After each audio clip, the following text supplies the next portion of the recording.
So I'm going to show you a comparison of two different ammo types for the pump action shotgun Mark II, which are the Flechette shells, those are green, and the steel buckshot shells, and those ones are blue.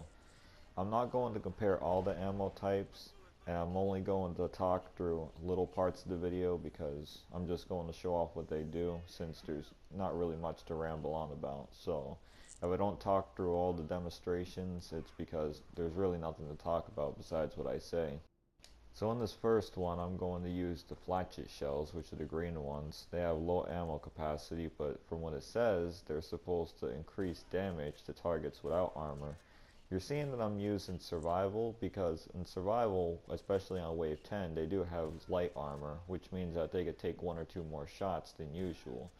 And I thought this would be a good map right here, since you can still glitch against the wall because, well, has shitty payouts, and Rockstar Games doesn't really care about survival, so why patch the glitch when really nobody does it to make money? But anyways, what I noticed when I was recording this clip for the video was that when the enemies get a certain distance away, it stops being a one-hit kill, and you usually have to put two shells in them, which is normal because with a shotgun, it just has pellets spread everywhere, and it's not really meant to be a long-distance weapon, so if it was, you'd pretty much be a Call of Duty no-scoper with a shotgun, because that's pretty much what it's like. You just aim down the scope for a second and kill something instantly, especially at close range. So with the Flechettes, it's pretty decent for Sandy Shore survival, but for something like this, I don't know, especially since you have a limited ammo capacity and you have to put in two shots and you're not sure.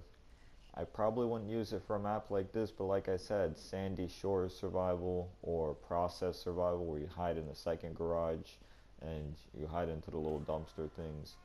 And when you do that, usually what happens is they have to get close, and that's when this shotgun shines with Flechette rounds, because most likely it'll always be a one-hit kill.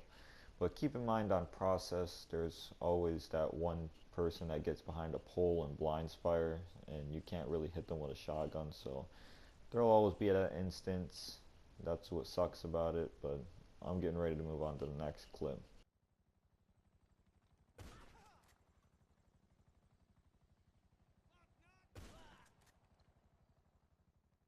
So right here I made sure to have a full wanted level before I recorded this clip, because usually when you have a full wanted level, the news team comes after you and they have armor on. So I was curious to see how the shells would do, you know, because it says it can damage people without armor, and I wanted to see what happens if they did have armor, and I was actually shocked in this clip.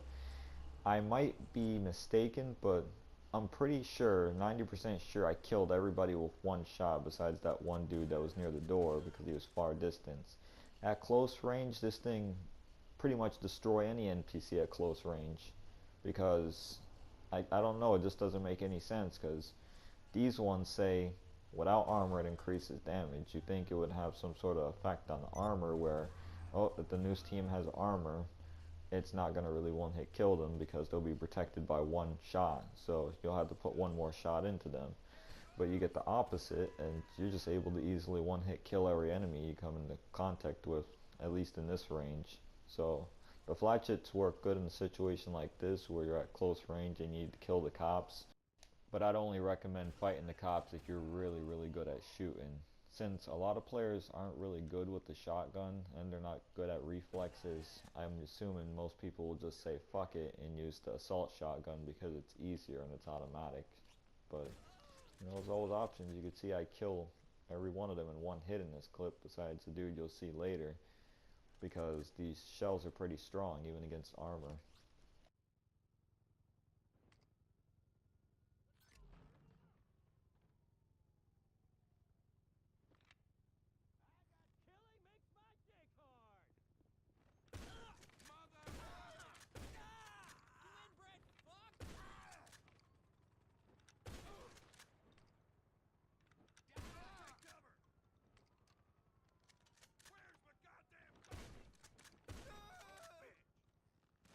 So right here I did a mission called Priority Case, and the reason why I did this mission is because I thought it would be a great test since you have both long range and short range targets, and this is where mixed results come in, surprisingly. These guys don't look like they have a lot of armor, but there'll be very few enemies that really won't die in one shot. As you can see in this clip right now, I'm getting a few people from medium range, but sooner or later, I think it's this next guy I kill right here, you'll see that a decent medium range, and when I shoot him he falls down and I'll have to put another shell in him, but I guess that's not too bad since he was far away, but you'll see mixed results in this clip, so that's just what I'm going to tell you. Other than that, it actually works pretty decent in this mission.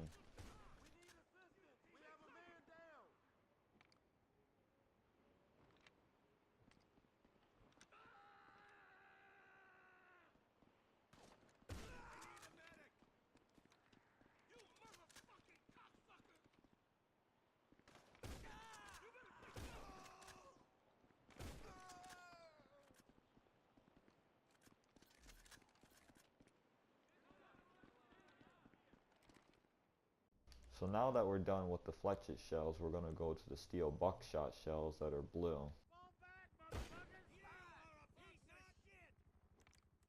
So right here, I don't honestly know what to say. I watched this clip a lot of times and it pretty much looks the same as the Flechette shells in survival situation. Only thing I really noticed is that there's a tiny bit of range drop off where you will need to have 2 shells, but other than that, not really. You know, if they're in close range, it's pretty much the same for survival. I don't know if it was just because a certain area I hit the enemy by accident, but you will notice in this clip there'll be a few times where I had to 2-hit kill them instead of just 1. And, well, I don't know why that is, because these are supposed to be armor piercing, and I know that the survival NPC actually have armor on, well, I think it's wave 6 through 10, but I could be wrong in that. I know for sure on wave 10 though they have body armor. So I know my voice sounds different, a little bit higher, but that's because SHAREfactory on PlayStation had its voice clip limits.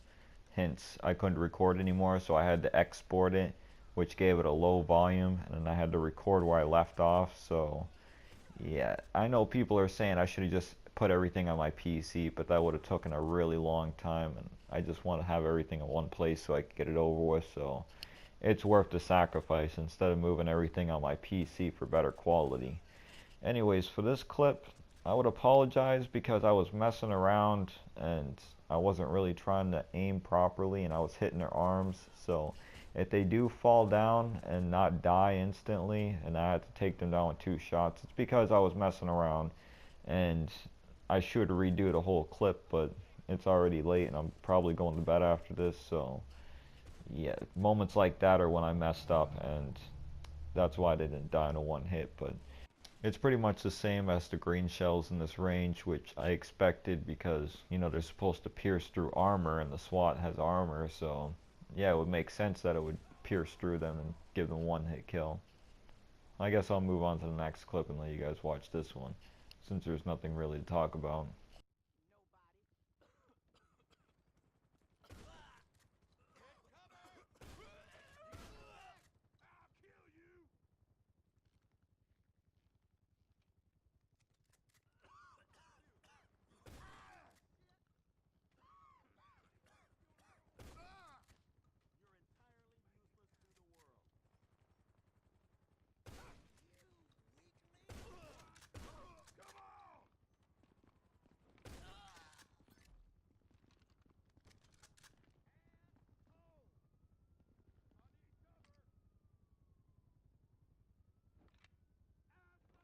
Okay, so here we are at the final part, and I'm honestly surprised at the results I had.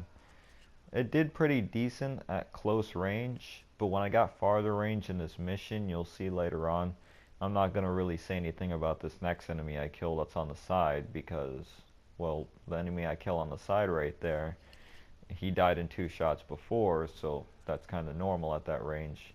And the guys I kill right there, well, the reason why they died in a 1-hit was because I headshot them. I couldn't really get them in their body because Rockstar Games programmed the enemies to take cover.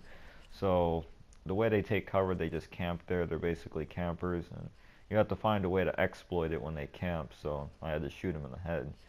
But around here is the part where it sort of makes a difference. I don't 1-hit kill them anymore, where with the green shells I actually did 1-hit kill them.